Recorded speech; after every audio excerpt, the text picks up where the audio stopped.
Shalom, shalom. All praises to Yahweh.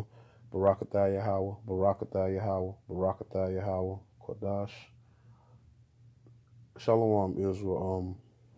Been having some technical difficulties here, so I'm gonna try to make this. It's gonna be patient, but it's gonna be some stuff, some aspects of this I do gotta do a little fast. Nonetheless, I want to help everybody, and I want to present evidence to show people are not who you think they are. You might take that for granted, but this is very serious. This is something that you need to know, and this should ultimately help you. A lot of Israel and a lot of the nation, and I'm just going to say this, a lot of the world is being lied to about this. I'm going to say this now, and I'm not going to brag. To my knowledge, to all of the studying that I've done, to all of the authors that I've watched, I can only see 6 people worldwide that are talking about this in truth. And I'm going to name them. That's going to be Francisco Perez. That's going to be Chief Mika. That's going to be Lex Will. That's going to be the elder of GMS Chicago. That's going to be Judah Nazareth. And number 6 makes me. To what I can see, we are the only 6 people worldwide talking about this. A lot of brothers have fell out of the truth because when they start to study, they get to a certain part and it's like a roadblock. A lot of people, period, when they attempt to study, they get to this certain roadblock. I'm going to do my best to help everybody. And I'm going to say this. People's true identities, and this is everybody's, it has been covered up and you're being played about who is who out here. And I'm just going to give you some witnesses, and I'm going to give you some scriptures to back this up.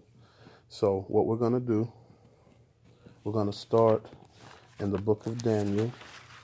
We're going to go to Daniel, the 9th chapter,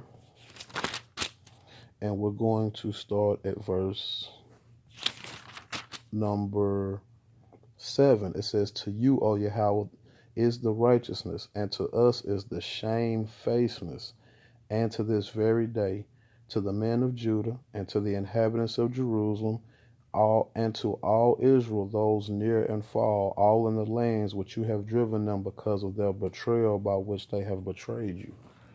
So this applies to the people who are in the land, and this applies to the people who are scattered about. This is confusion of face. Let's keep going. Let's go to the book of Jeremiah, the 7th chapter. Let's go to Jeremiah, the 7th chapter, and we'll look at verse number, I believe that's 19. Let me get there. All right. It's Jeremiah 7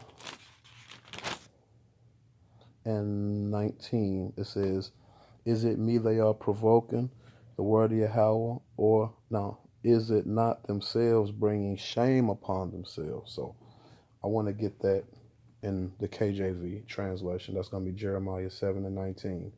"Do they provoke me to anger, saith the Lord?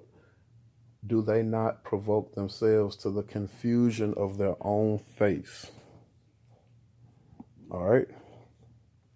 So let's go to the book of Job. Let's go to Job 9 and 24. Because we're going to continue to prove that this was done deliberately. The earth is delivered, just as Job 9 and 24. The earth is delivered into the hand of the wicked one, who covers the faces of the judges. If this is not so, then who does this? What does he do? He covers the faces, misidentifies you, tells you you're somebody else. All right, let's go to this final precept. Let's go to Isaiah. Let's go to Isaiah 25, and verse number 7. Okay. This is Isaiah 25:7. On this mountain he will eliminate the covering that covers all of the peoples and the mask that masks all the nations. He will eliminate. Let's just stop. I'm going to get that again. On this mountain he will eliminate the covering that covers all peoples, all people, and the mask that masks all nations. So all nations, like I said, are confused because they have been misled. So let's go ahead and let's start looking into some stuff. So the first thing we're gonna do, we're gonna go to some simple stuff, and we're gonna look up this word anachronism. Anachronism. Anachronism is a thing belonging to an appropriate, a thing belonging or appropriate to a time period other than which it exists, especially a thing that is conspicuously old-fashioned. It says an act of attributing a custom, event, or object to a period to which it does not belong. That is what? Anachronism. All right. Let's go to the next one. The next word we're going to be dealing with is iconoclasm. Iconoclasm. Iconoclasm. All right, so iconoclasm is the action of attacking or assertively rejecting the cherished beliefs and institutions or established values and practices. The rejecting or destruction of religious images as heretical, the doctrine of iconoclasts. So iconoclasm is what? Let's give you a quick example. Iconoclasm. This is a perfect example of iconoclasm. It was first painted as this, and then they depicted it as this. Iconoclasm. It's where they take your images, your things, they remove you from it and place themselves in it. The other one is what? Anachronism. This is when they take something and misappropriate it for its place and time period for another place and time period. That is anachronism. And what? Iconoclasm. All right. So let's get some proof that this happened. I just want y'all to listen. Now let's use some witnesses. Because Esau spread a veil over all nations, hiding who they were, and more importantly, hiding who he is. Okay? That's why you have names like Chinese, Japanese, French, why the names Cappadocian and Galatians and all those names were added, because Esau was responsible for that, because he was hiding the fact that he was Esau Edom. Okay? Because the Edomites, the heads of the Edomites have always known that the Edomites, and always known that they only had a period of time where they would rule. And they've been trying to figure out how to get around their destruction and their captivity. All right? Next scripture is Matthew, the 10th. Oh, I don't need that. But what we do need is him to go into this book that he's going to go into, because he shows something in this book that's going to help. Come on, hold on.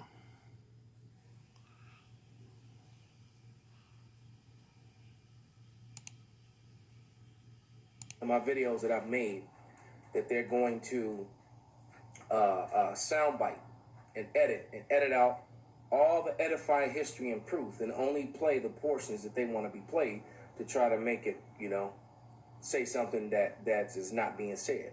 All right, we got our own people that do that to us. All right, that instead of defending the gospel and edifying their people, you got brothers who rather do that to me or other brothers instead of exposing who their enemy is, because a lot of them are sellouts and turncoats, man. All right, they took payouts, which you make a deal with the devil, you're gonna get burned. Right. Let's just show what the brother going to. I'm going to go into the Josephus.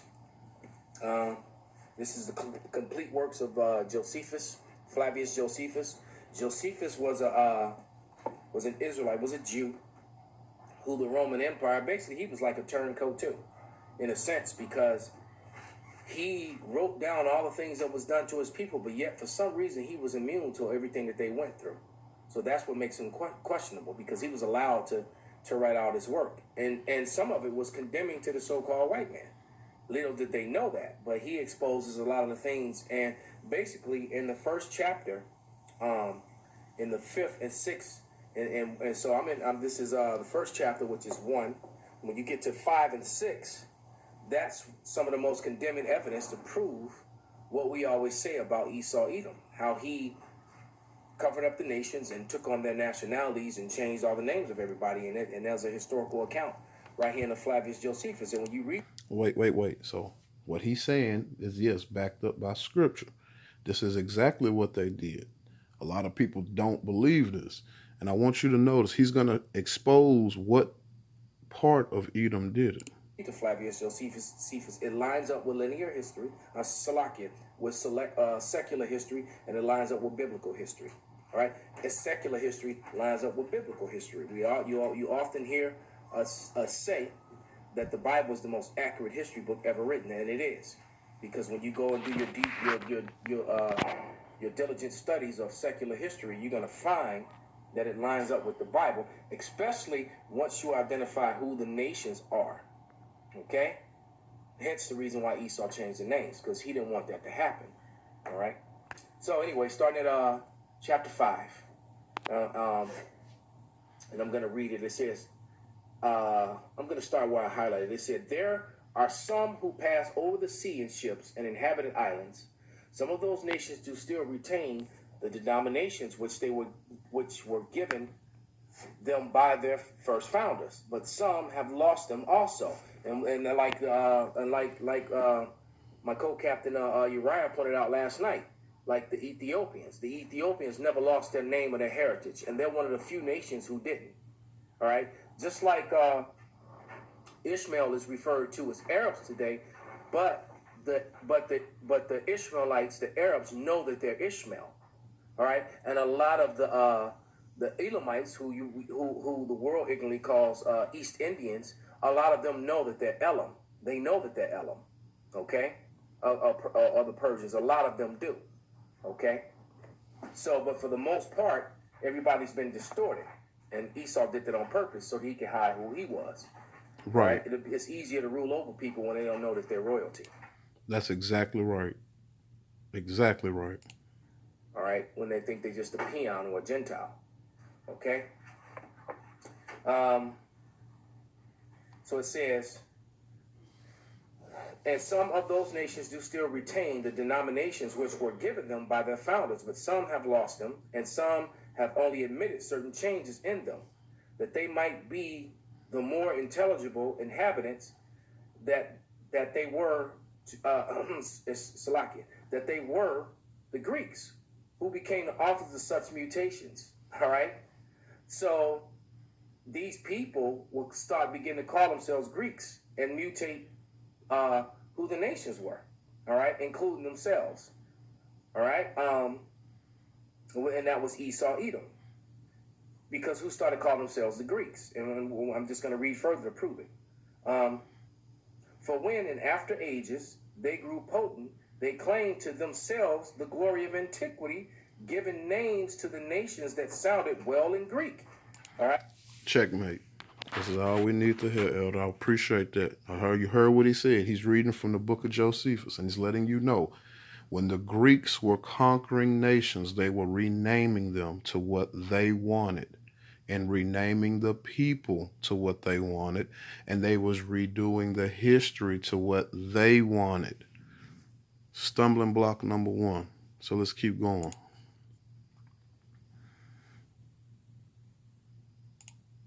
Now, I truthfully don't mind if that's the truth. But the truth is from my studies, there's just no such thing as a black Hamite. My studies, there's just no such thing as a black Hamite. My studies, there's just no such thing as a black Hamite. All right. Now we just told you that the Greeks renamed everybody, right? All right. And I want to show you show you something. I'm going to show you. All right, this is going to be the gates of Alexander. We're going to get a little bit of that. The gates of Alexander was a legendary barrier supposedly built by Alexander the Great in the Caucasus to keep uncivilized barbarians of the north, typically associated with Gog and Magog, from the invading the land to the south. The gates were a popular subject in medieval travel literature, starting with the Alexander Romance and a version to perhaps the 7th century. So Alexander the Great was building a wall to keep these people out. And who were those people? From behind the Caucasus gates, Genghis Khan. Now, and who does it say Genghis Khan and his barbarian Tartarian horde? But Genghis Khan is a Hamite. Let's keep that in mind. And these are Canaanites, Hamites, Canaanites, and not Japhet, because that's a lie. They're not Japhet. They're just assuming to be Japhet. They're not Japhet. And why can I believe that? Because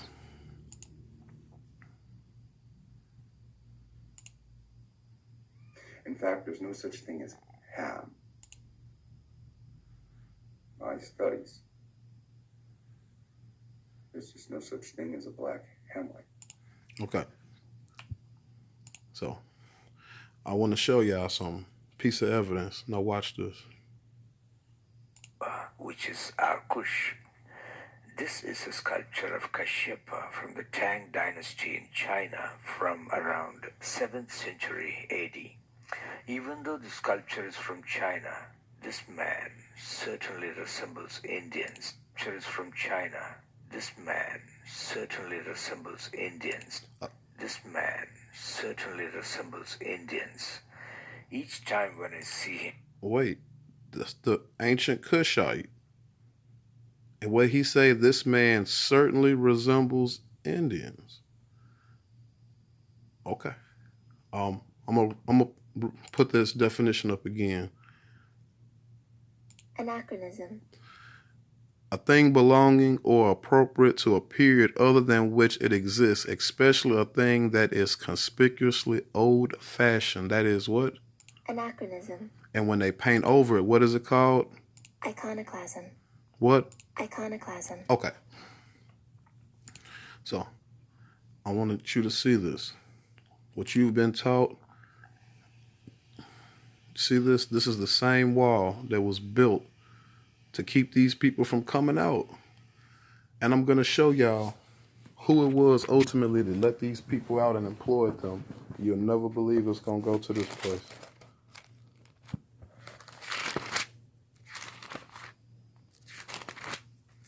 They dirty deeds is out.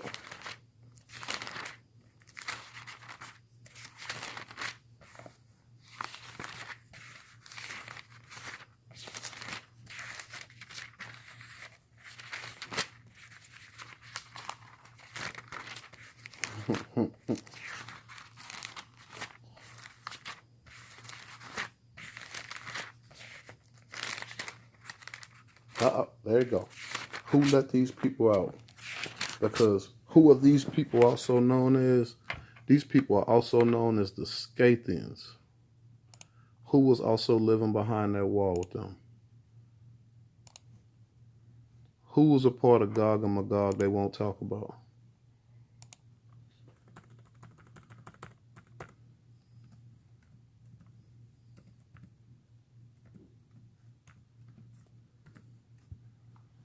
Who was a part of that wall? Who was behind that wall with Genghis Khan and them? The Scythians. It's people. And who let them out the cave? Colossians 3:11. Paul and his bandits. What they do? Where there is neither Greek nor Jew, circumcision nor uncircumcision, barbarian, Scythian, bond nor free, but Christ is all and in all. Christians did that. They let the barbarians out. Who are the barbarians? Who are the barbarians? All you got to do is this. Gates of Alexander. And it's going to tell you exactly who those people was. I told you it was Gog and Magog, who was behind the Caucasus Gates, and it told you it was Genghis Khan. So I want to show y'all something, how iconoclasm and how this all works. I'm just going to show you one.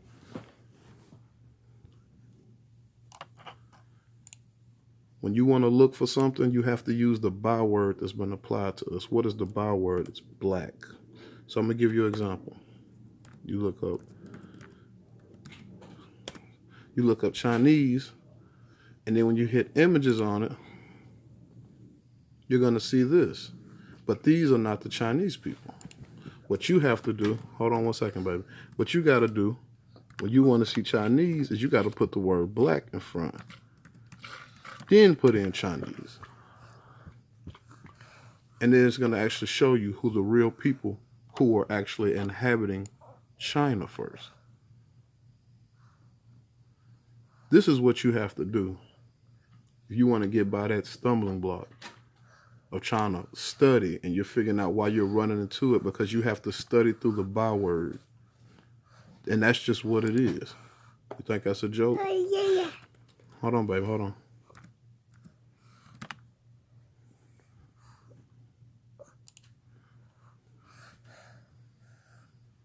See, you type in Russian, you're going to get other people. But if you type in Black Russian, then you're going to see the actual earliest people of that time. This is how you need to start studying. This is what gets you past the loophole. A lot of dudes try to start studying. Oh man, I come to realize it was all fake. No, it wasn't. You ran into the loophole because you're not studying, because you've had a byword placed on you and you don't respect that fact that everybody else only sees you as the byword. The original Black Chinese. The original Asians. This is what Psalm 83 says. They will cut you off from being a nation, and they will take crafty counsel at doing it. All of these nations, they know who the real Chinese are. They know exactly who they are. Just don't want to tell you, because it's you. You're the real Asiatic, Afro-Asiatic people. I hope y'all get something out of this. I want to say all praise to Yahweh, Kahala Yahweh, Barakatah Yahweh, Barakatah Yahweh. It's you. Shalom.